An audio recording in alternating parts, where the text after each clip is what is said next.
Donc c'est vous, Christian Dupuis, qui incarnez la métropole devant nous ce matin.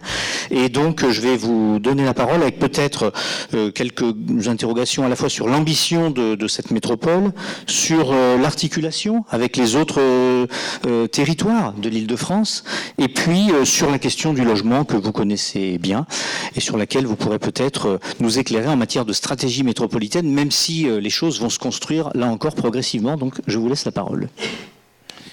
Merci. Tout ce qu'on va aborder maintenant, c'est précisément l'inconnu. Hein, c'est l'avenir, et vous n'êtes pas Madame Soleil, je n'ai pas davantage de dons divinatoires. Donc il va falloir qu'on essaye d'y voir à peu près clair dans une jungle législative et réglementaire qui ne cesse de s'épaissir.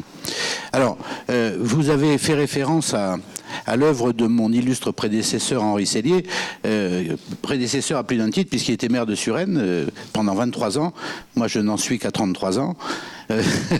Il a présidé non seulement le fils des HBM, mais il a présidé le Conseil général de la Seine, et on lui doit notamment l'urbanisation de la zone non édificandie des anciennes fortifications. Cette zone qu'on appelait la zone, qui était peuplée par les zonards, c'est-à-dire des ferrailleurs, des gens qui vivaient dans des abris de fortune, dans des taudis ou des bidonvilles. Et c'est donc à cette situation qui était alarmante à la fois sur le plan de l'habitat stricto sensu, mais de toutes les incidences que ça pouvait avoir en termes de santé publique, qu'Henri Sellier s'est confronté avec les qualités que je viens d'évoquer, mais aussi pendant une brève période en tant que ministre de l'urbanisme et de la santé dans le premier gouvernement de Front populaire de Léon Blum. L'urbanisme et la santé étaient intimement liés avec cette vision hygiéniste que j'évoquais à l'instant, lutter contre les épidémies qui étaient dues à la situation des populations qui vivaient dans des taudis, etc. Et donc, il a su apporter des réponses tout à fait intéressantes, dont on devrait d'ailleurs, avec bonheur, s'inspirer encore aujourd'hui. Puisque j'évoquais l'urbanisation des anciennes fortifications, ça s'est traduit par la création des boulevards des Maréchaux et de toutes les constructions qui ont été réalisées le long de ces boulevards. Et puis en première couronne parisienne, aux confins du département de la Seine, les cités-jardins, qui étaient une importation du concept de Garden Cities imaginé par Ebenezer Howard, et qui a consisté donc à construire des quartiers où on trouvait à la fois, bien sûr, de quoi se loger, mais tout ce qui va avec, c'est-à-dire les équipements scolaires, les équipements sociaux, sanitaires, culturels, ce qui était quand même assez fort pour un élu socialiste anticlérical bontin du début du XXe siècle. Dans la cité Jardin de Suresnes, la plus belle et la plus grande place a été dédiée à l'église. Bon, enfin voilà, donc c'était tout ça qui faisait qu'il y avait la capacité à vivre pour de bon dans ce quartier, dans les meilleures conditions possibles, avec déjà, avant la lettre, l'expression n'existait pas encore, mais le contenu, oui, une vraie mixité sociale. Puisque aussi bien sur les boulevards des Maréchaux que dans les cités-jardins, il y avait des logements qui étaient dédiés aux populations les moins favorisées, qu'on appelait avec la pudeur verbale de l'époque les indésirables, mais en allant jusque aux cadres, enfin aux classes moyennes supérieures, les cadres, les commerçants, les artisans, les professions libérales. Et donc c'était pas ces quartiers de logements sociaux n'étaient pas des quartiers de relégation sociale. Et vous avez évoqué à l'instant le fait qu'aujourd'hui il y a plus de 70% des demandeurs de logements qui sont dans les critères du PLAI, mais pour une bonne et simple raison, c'est qu'on a imposer des plafonds de ressources qu'on a cessé de faire baisser, et la dernière baisse encore qui remonte au gouvernement précédent, enfin au quinquennat précédent, et dont on continue à payer les dividendes. Comment faire de la mixité sociale dans des quartiers qui comprennent plusieurs milliers de logements sociaux avec des plafonds de ressources qui concernent finalement les familles les plus nécessiteuses? Comment bien vivre ensemble? Comment faire en sorte qu'on ait une mixité sociale dans ces quartiers avec des critères de plus en plus rigoureux en termes de plafond de ressources? Moi, je pose la question. Alors, évidemment, il y a un delta entre la satisfaction de la demande et les capacités, mais faut-il aussi répondre systématiquement à la demande? On pourrait se poser la question. Faut-il systématiquement répondre à la demande là où elle est formulée? Je vais vous faire un témoignage. Je vous ai dit, ça fait 33 ans que j'exerce la fonction de maire. Dans ma ville, il y a 37% de logements sociaux. Le nombre de logements sociaux sur le territoire de ma commune a augmenté de 50% depuis que je suis maire. Et pour autant, les listes d'attente ne cessent de s'allonger. Et parfois, j'ai affaire à des demandeurs de logement qui viennent m'exposer leur situation, qui m'apparaît, à les écouter, absolument dramatique. Et lorsque on satisfait la demande en proposant un logement, on nous explique que finalement, on ne va pas l'accepter parce que la taille du séjour n'est pas assez grande pour accueillir le buffet de la belle-mère. Donc, on peut s'interroger sur la réalité de l'urgence. Il y a des situations d'urgence incontestables qu'il faut traiter. Il y a aussi des réalités plus, dirons-nous, nuancées qu'il faudrait aussi prendre en compte. Et puis, que dire aussi de toutes les populations qui sont au-dessus des plafonds de ressources, a fortiori depuis qu'ils ont baissé, mais qui n'ont pour autant pas les moyens de se loger dans le parc non aidé. Et il y a une nécessité qui a été prise en compte d'ailleurs par Cécile Duflot lorsqu'elle était au ministère du Logement, et qui est d'offrir à ces populations des logements adaptés à leur capacité financière. Donc relancer le logement intermédiaire. Ça paraît aussi nécessaire si on ne veut pas, dans nos villes, avoir des populations extrêmement contrastées, avec d'un côté les plus démunis dans les logements sociaux et de l'autre les plus aisés dans les logements non aidés. Il y a tout un pan qui a été, qui a disparu ou qui s'est considérablement amenuisé ces dernières années avec le désengagement des investisseurs institutionnels. Je pense notamment aux compagnies d'assurance et aux banques qui avaient des patrimoines importants qui permettaient aux populations qui n'étaient ni les plus défavorisées ni les plus aisées de pouvoir se loger en cœur d'agglomération. Alors, le rôle de la métropole là-dedans. Rappelons avant toute chose que la métropole est un EPCI, c'est-à-dire une intercommunalité, un établissement public de coopération intercommunale. Et que par conséquent, elle n'est pas une nouvelle couche du millefeuille et elle n'a surtout pas vocation à exercer une quelconque tutelle sur les communes qui la composent. En revanche, c'est un lieu où peuvent s'élaborer des consensus. C'est pas la première fois que ça existe. Je rappelle tout de même que l'intercommunalité et le partenariat entre collectivités existent de très longue date. Vous y avez vous-même fait allusion dans votre fresque historique avec tous les grands syndicats. Pour ce qui nous concerne dans l'agglomération parisienne, on peut évoquer bien sûr le SIAP, qui a en charge l'assainissement à l'échelle de ce qui est aujourd'hui quasiment la métropole, puisque c'était Paris et les départements de la première couronne. Il y a tous les syndicats, les grands syndicats, le CIGEF, le CIPEREC, tous les grands syndicats des eaux, également. Enfin voilà, donc on sait travailler ensemble depuis très longtemps en s'affranchissant des nuances de sensibilité qui peuvent exister parmi nous. Certains n'ont pas encore bien compris ça d'ailleurs. Au sein de la métropole, on a parmi les élus de la majorité de droite, certains qui ne comprennent pas qu'on recherche le consensus avec la minorité de gauche, et puis certains dans la minorité de gauche qui voudraient imposer leur vue à tout le monde, y compris à la majorité.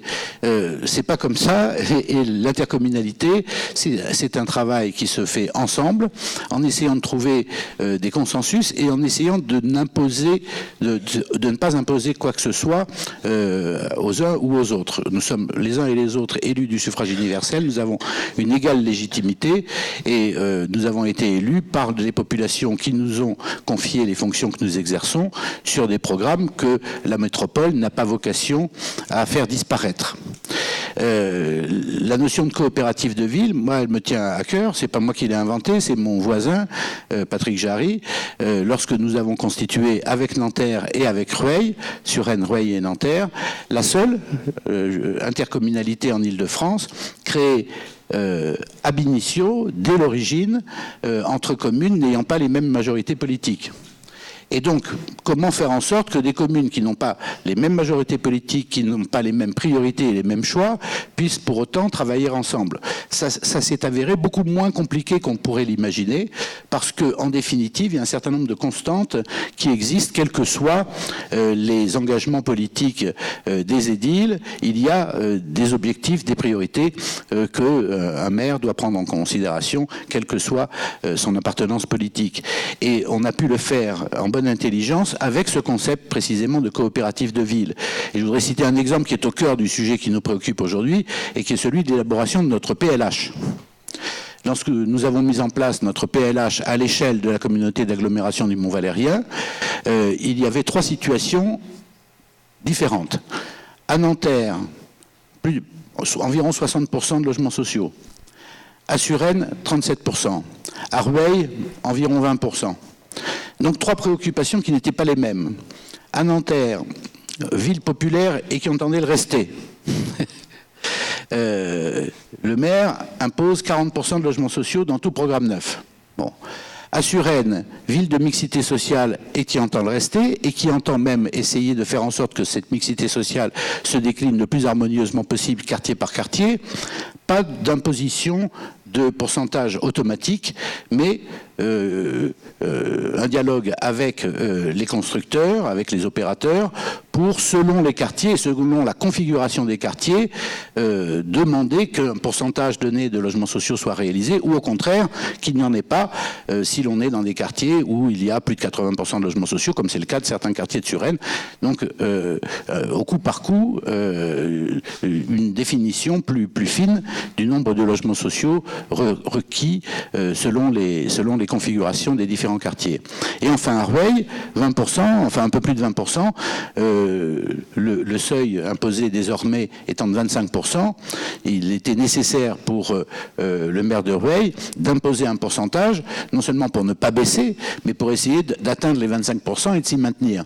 Et dans ces conditions, il a imposé un taux de 30% de logements sociaux dans tout programme neuf, là aussi, indifféremment sur l'ensemble du territoire.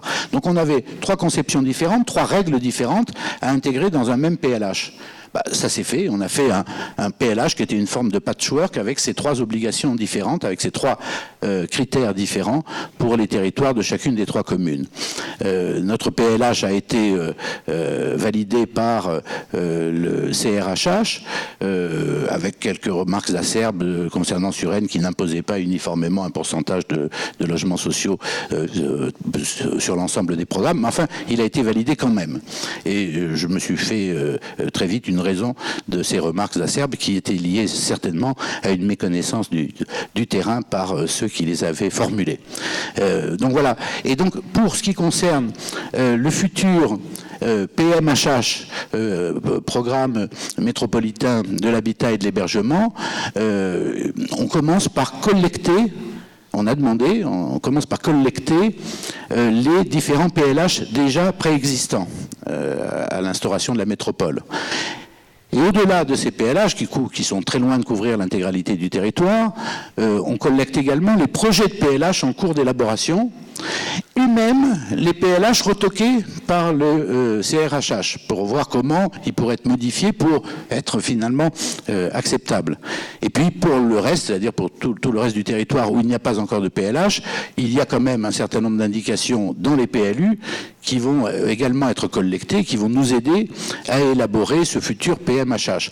Alors j'ai vu, là, Patrick Collier m'a transmis, parce que j'ai appris hier que je le remplaçais aujourd'hui, m'a transmis un projet d'amendement qui va être défendu devant le Parlement pour repousser un petit peu les délais qui sont prévus, qui sont très courts, pour nous permettre d'élaborer ce travail assez colossal quand même de collecte de données et ensuite de mise en cohérence de tout cela. Là où il y a un point, à mon avis, essentiel, très important, qui n'a pas encore été évoqué tout à l'heure, c'est la problématique de l'hébergement. où là, pour de bon, il va falloir, bien sûr dans la concertation, bien sûr en essayant d'avoir un consensus, et bien sûr sans exercer de tutelle, être suffisamment persuasif pour que tout le monde prenne sa part. Parce que pour l'instant, il y a certains territoires sacrifiés qui prennent beaucoup plus que leur part. Je pense notamment à Nanterre, avec le cache de Nanterre, mais pas seulement, hein, puisqu'il y a encore, il y a également des foyers à Doma, etc. Enfin, qui a une part tout à fait disproportionnée d'hébergement, et puis d'autres communes qui n'en ont pas du tout. Donc là, il va falloir pour de bon essayer d'avoir une répartition beaucoup plus équitable sur le territoire. Il y a aussi la problématique, mais ça devrait se régler plus facilement, des aires d'accueil des gens du voyage. Je dis plus facilement parce que l'État a compris que ça pouvait se mutualiser. Et que ce ne sera pas forcément commune par commune. Sur le territoire de l'ancienne agglomération du Mont-Valérien, nous avons mutualisé, donc l'aire d'accueil pour les gens du voyage sera une seule aire pour l'ensemble des obligations des 3 communes, ce qui se traduira quand même par des économies, notamment pour toutes les fonctions de base, les arrivées d'eau, d'électricité, les sanitaires, etc., communs. S'il fallait en faire 3, évidemment, ça coûtait plus cher que de tout rassembler en un même lieu. Et même pour les gens du voyage eux-mêmes, je pense qu'ils préfèrent ce type de solution. Donc voilà, à grands traits brossé ce vers quoi nous nous orientons. Je précise que pour qu'il y ait consensus, il était nécessaire aussi que l'ensemble des sensibilités représentées au sein de la métropole participent à cet ouvrage. Le président de la commission Habitat, Logement et Patrick Jarry, qui n'a pas la même sensibilité politique que moi. Je suis conseiller délégué à la politique de l'habitat. Il y a un vice-président en charge du logement, et puis encore un autre dont j'ai oublié exactement quelle était l'appellation de sa délégation. Mais enfin voilà, ça permet qu'on ait en fait l'ensemble des familles politiques qui participent au sein même du bureau de la métropole à la définition de ce que doit être cette politique du logement, de l'habitat et de l'hébergement pour la métropole. De telle manière qu'on n'ait pas du tout, ni le sentiment ni la réalité, d'une tutelle quelconque exercée sur une minorité donnée, d'ailleurs qui risque de changer à la faveur de chaque alternance. Donc il vaut mieux qu'on se mette d'accord sur des critères constants plutôt que d'avoir une politique qui soit vouée à être brinque-ballée au gré des alternances. Voilà tout ce que je peux dire pour l'instant. Pardon de ne pas être beaucoup plus précis parce qu'on ne peut pas l'être. La métropole vient de naître avec en plus des compétences qui sont progressives, puisque pour l'instant, la compétence habitat, nous ne l'avons pas. Nous l'aurons en principe en 2017. Avec également des ressources qui sont évolutives, puisque pour l'instant, les établissements publics territoriaux ont des recettes fiscales propres, bien que n'étant pas des EPCI, mais c'est provisoire, puisqu'à partir de 2021, ils ne les auront plus, et ce sera la métropole qui aura l'ensemble des recettes liées aux activités économiques, la CET. Donc voilà, on est dans un processus qui est compliqué, progressif, et pour l'instant, donc, on est en train de jeter les bases. Je précise d'ailleurs que il y a seulement 2 semaines, on n'avait pas encore de directeur général des services à la métropole et que c'était le brave préfet Lucas qui était chargé de copiloter avec le président de Paris Métropole la structure de préfiguration, dont il n'a d'ailleurs été tenu aucun compte par le gouvernement, de préfiguration de la mise en place de la métropole par la loi, qui a continué à assumer les fonctions de direction administrative de la métropole en attendant donc que le recrutement soit fait. Donc voilà, on est vraiment pour l'instant encore dans l'œuf et j'espère que on arrivera, malgré toutes les vicissitudes de l'accouchement de cette métropole, à faire en sorte qu'elle fonctionne le mieux possible et que tous ceux qui étaient réticents, et à juste titre, sur la manière dont cette mise en place s'est faite sur le plan législatif, finissent par faire fonctionner harmonieusement ce dispositif complexe. Voilà, merci.